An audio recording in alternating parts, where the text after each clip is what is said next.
Sue Stockdale and welcome to the Access to Inspiration podcast, the show where you can gain inspiration from people who may be unlike you.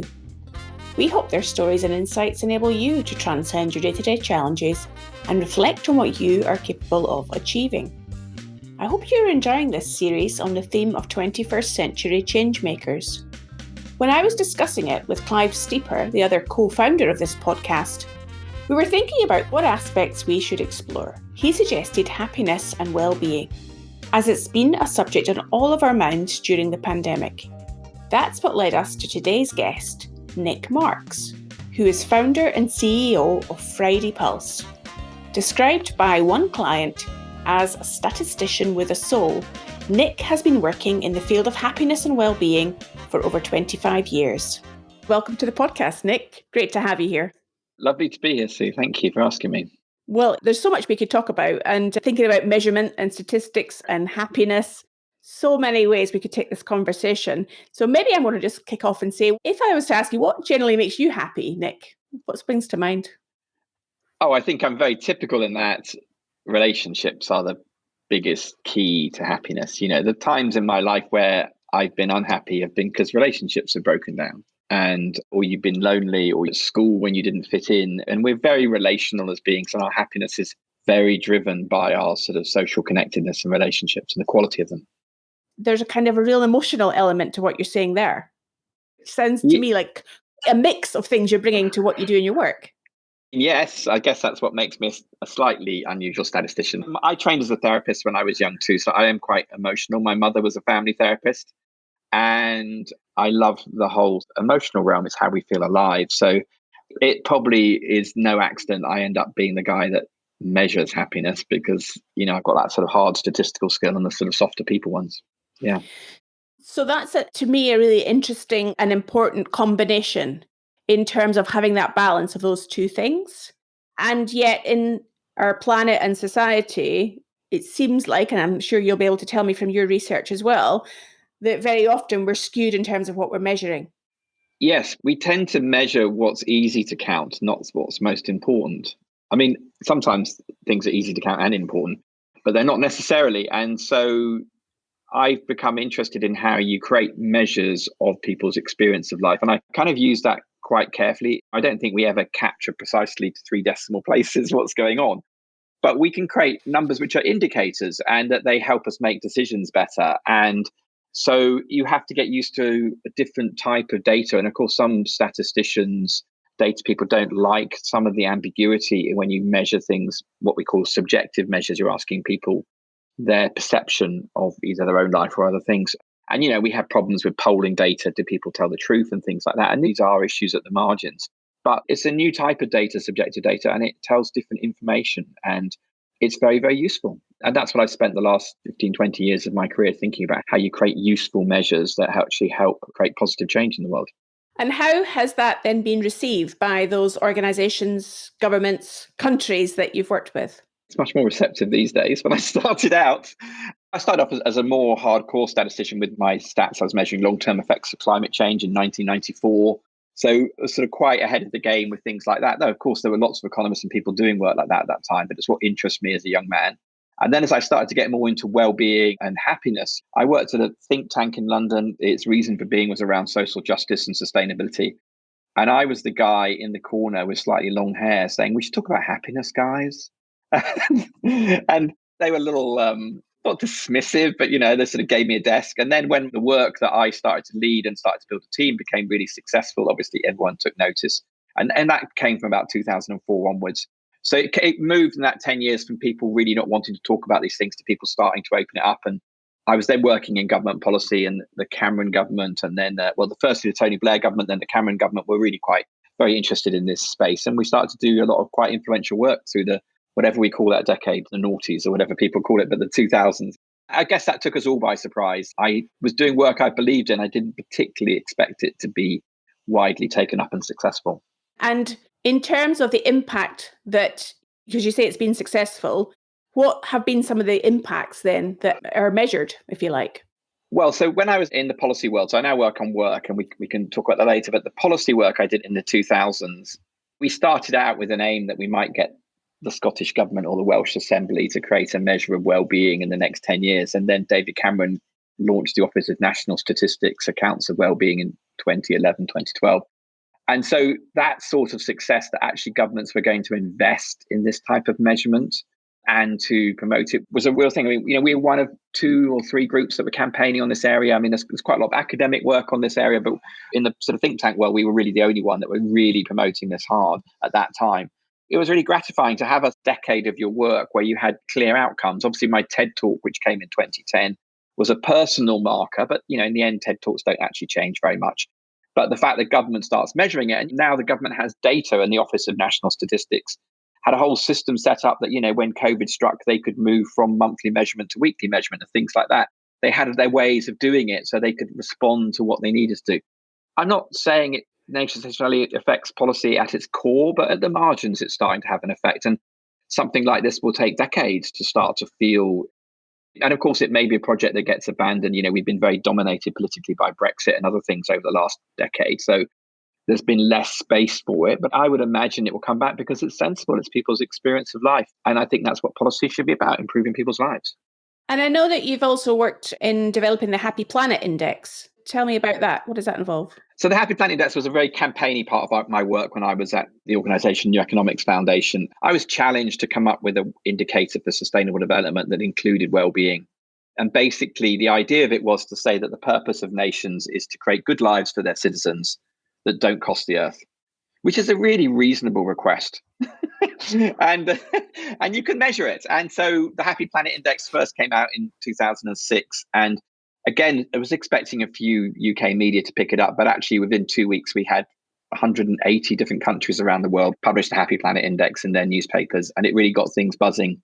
The reason was I think it put happiness in a great context, which was saying that in some ways, there is something called the World Happiness Report that now comes out, and it always shows Scandinavia wins, which is, yes, interesting, but not unexpected, but not, whereas a Happy Planet Index says, let's look at Costa Rica, let's look at Vietnam, let's look at countries that are using much less resources to achieve 90% of the well-being of the West, or even more. Costa Rica actually has got absolutely level with the West on well-being measures. So it's really saying if we want to create a future which is good for citizens in the future, then we have to look at how we create that. And we will be doing a new Happy Planet Index later this year, which we're going to use the data from the pandemic year, which will be a little challenging because the data is only really, some of the data like on carbon footprint things will be ahead of release, but we'll make very good estimates of it and how we can do it. And the Happy Planet Index captured imagination, really. And so it was really to sort of change hearts and minds. It's not an indicator you can make policy on in that detailed level because it's very high level, but it's one that can change the debate. And we see it taught in A-level economics now. University economics courses will start showing the little video of me on TED about it. I sometimes get texted by one of my nieces or nephews going, "Uncle Nick, you just been in my economics lecture," which is very funny. Well, you can see that you're measuring the impact of your effectiveness then, if you can reach your family members by their learning as well. Yeah. It kind of makes me think, and I did hear you have this conversation in another interview you did, was about how every day we get the information about the FTSE 100 index or the exchange rate in the newspapers and in the media. How do you think that a measure around happiness and well-being could also be incorporated in something like that? The issue with it is, so yes, we could measure things. And in fact, YouGov in the UK, they measure the mood of the nation weekly, and they release that data. The issue is normally, in normal times, it's relatively stable. Things like the weather affect our daily mood. So when it sunshines like it is today, it's a glorious sunny day today, everyone feels lifted. And particularly in the UK, where we have quite variable weather. Two of my team are in India and it's sunny every day and it's relentless. So I don't think so. It's about the variability, isn't it? But it's quite stable in the population level. Of course, COVID has been exceptionally interested with it because the pandemic has absolutely impacted everybody's daily, weekly experience. And the data absolutely reflects that. It's a huge crash in population and indeed employee well-being in March. There was some recovery last summer. There was another huge dip in most of the population in the autumn. Little peak at Christmas, huge dip again. We're still way below pre-pandemic levels of happiness in the population. And only a weekly measure can start to show those changes. Hopefully, we won't have another global pandemic like that. And so the more interesting thing from a policy perspective is in government policy is the longer term trends.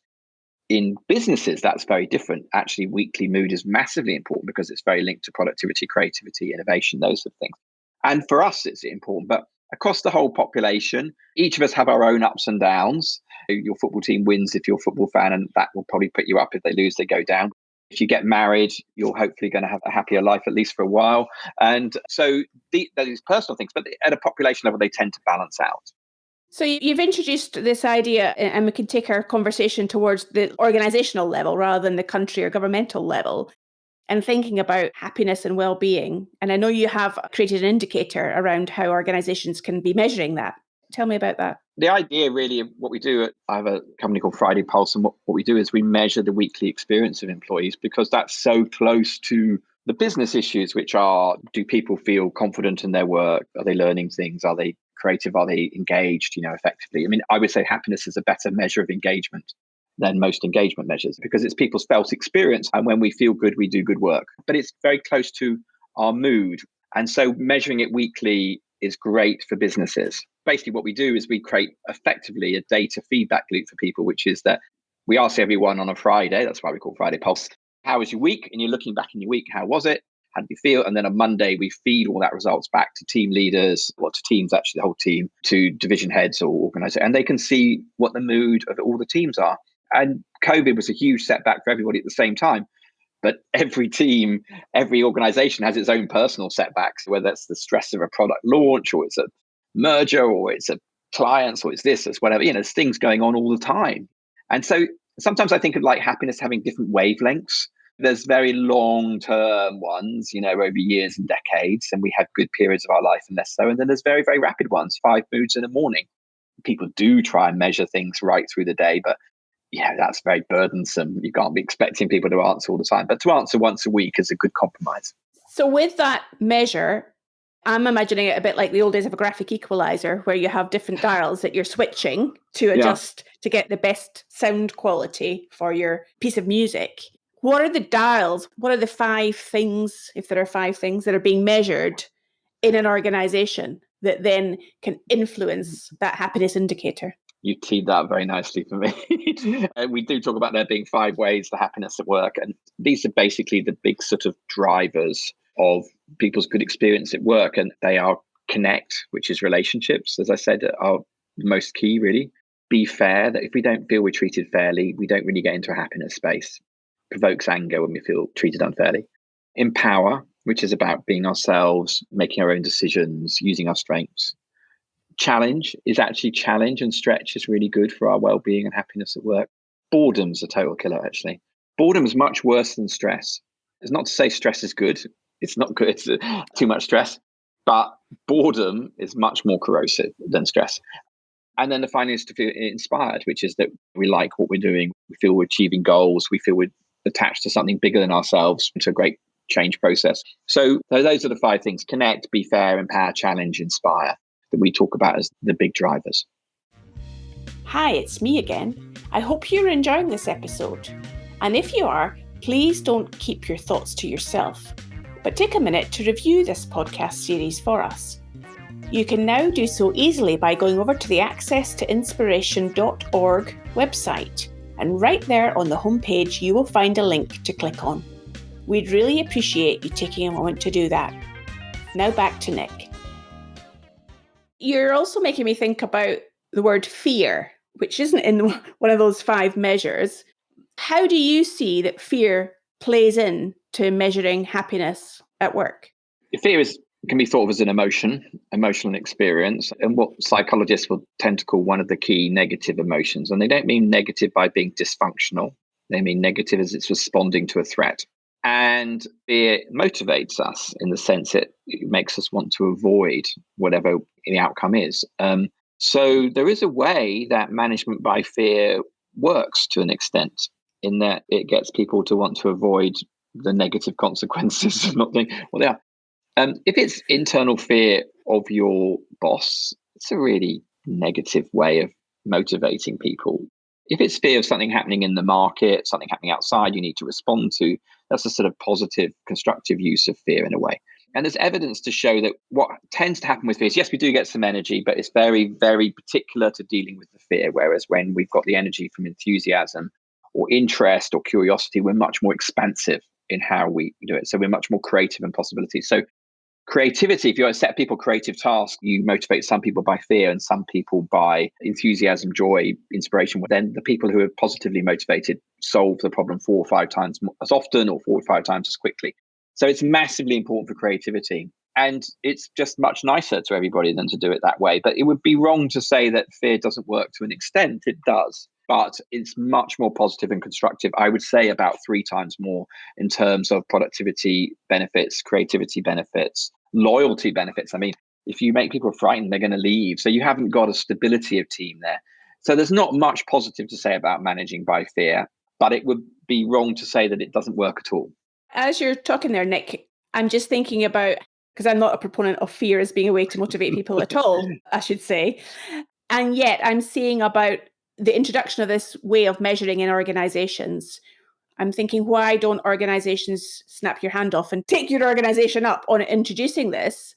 And is sometimes the reticence to using happiness as a measure and well-being, is there some fear around, does that put a greater responsibility on me as a leader to behave differently? Who's responsible for generating the happiness is maybe where my question is heading.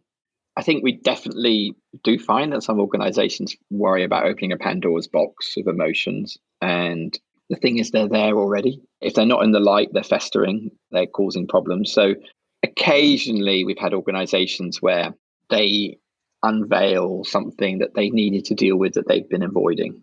And we see that certainly with teams. There's always microcultures around teams. And actually our data will show which teams look more functional than not. And what we try and do is work with the team leaders to improve it. We're not trying to shame team leaders. We're basically trying to help them have better conversations with their teams. And in our product, we go to quite a lot of effort to include team leaders in it, because if they enjoy using our product, everything works. And so we try and help them be a better team leader is sort of the ethos of it.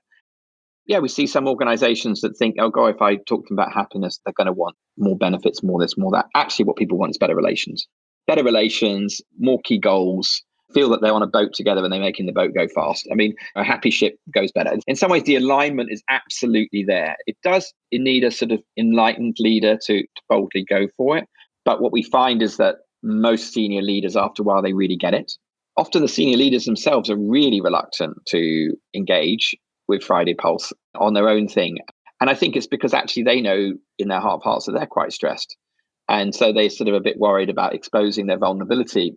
That's a journey for them, and it can work without them expressing their vulnerability. It tends to work better if senior leaders actually do engage with it. Yeah, it is a difficult thing because we haven't really in Britain been good at expressing our emotions and talking about them. So we're getting a lot better.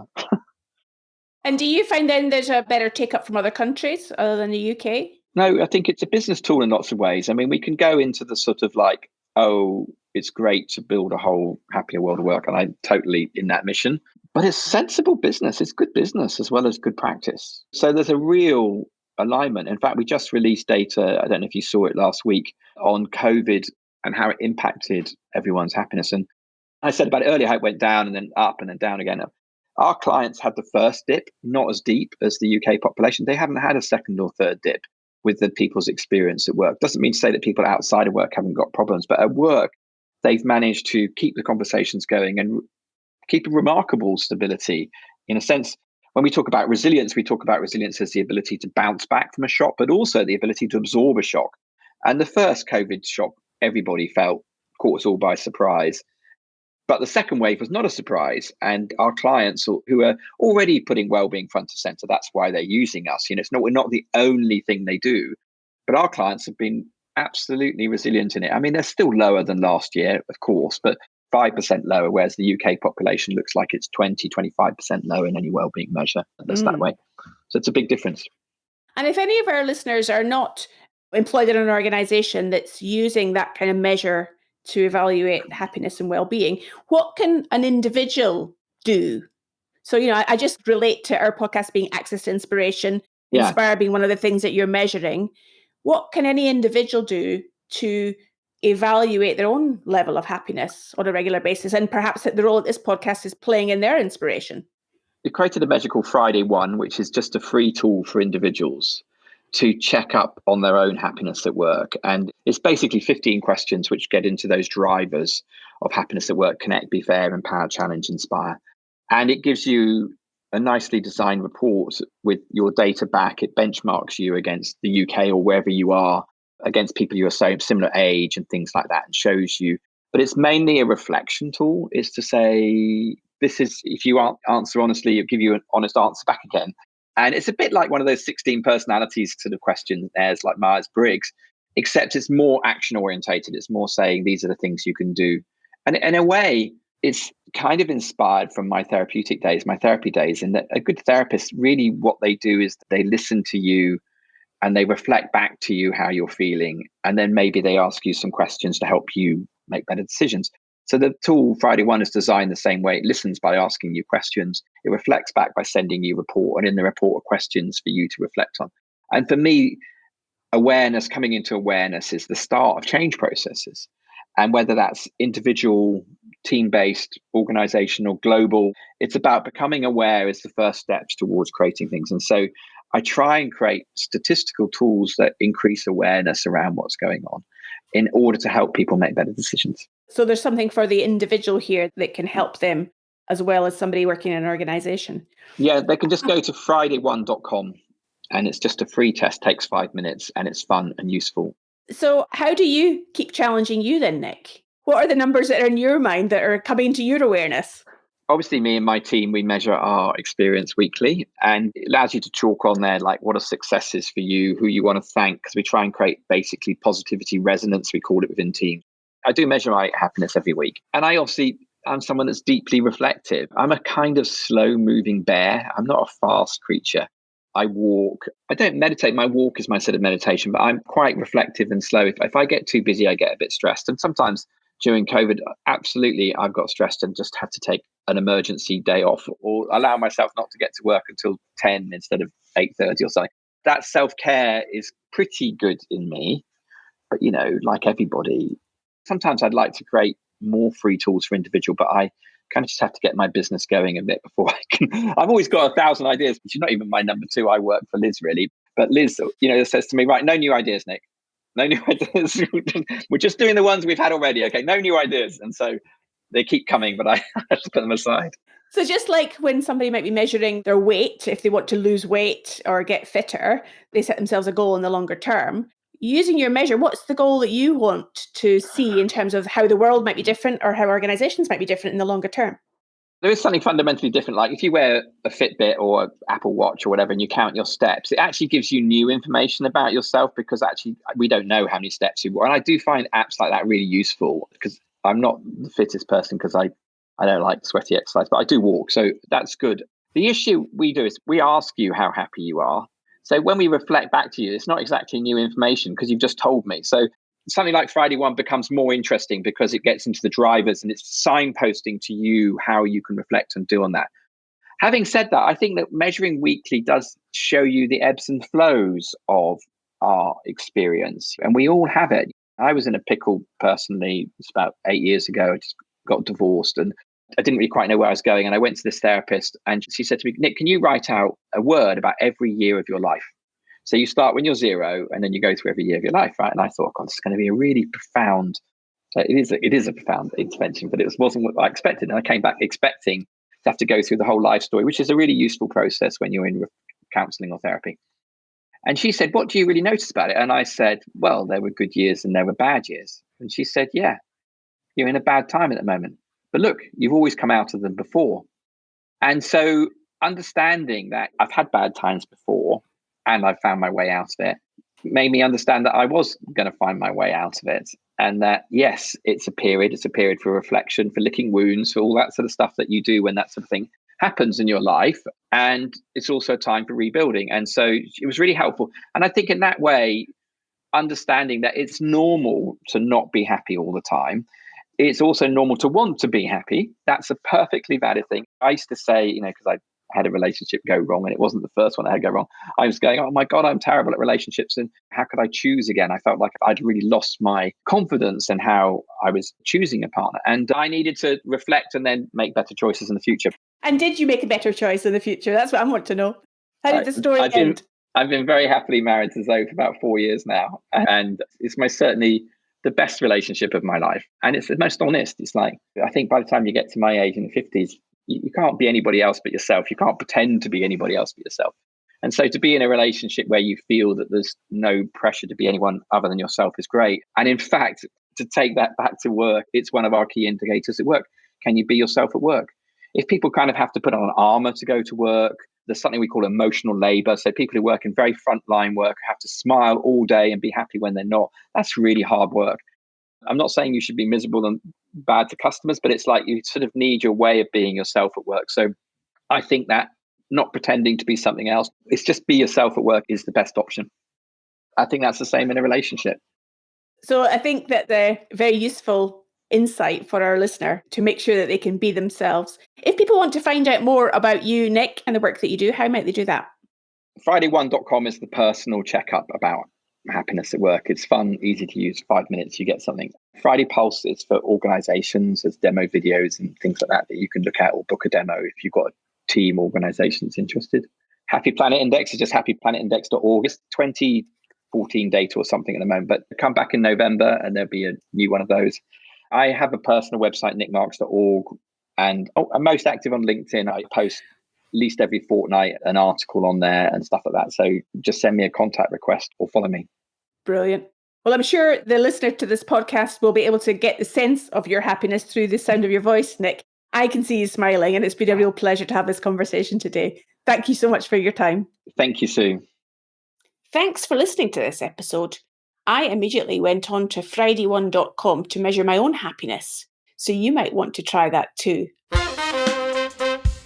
In the next episode, I will be speaking to Tanmay Vora, whose ideas and thinking on leadership, learning and change are conveyed in the amazing sketch notes that he creates. I do hope you will join me then.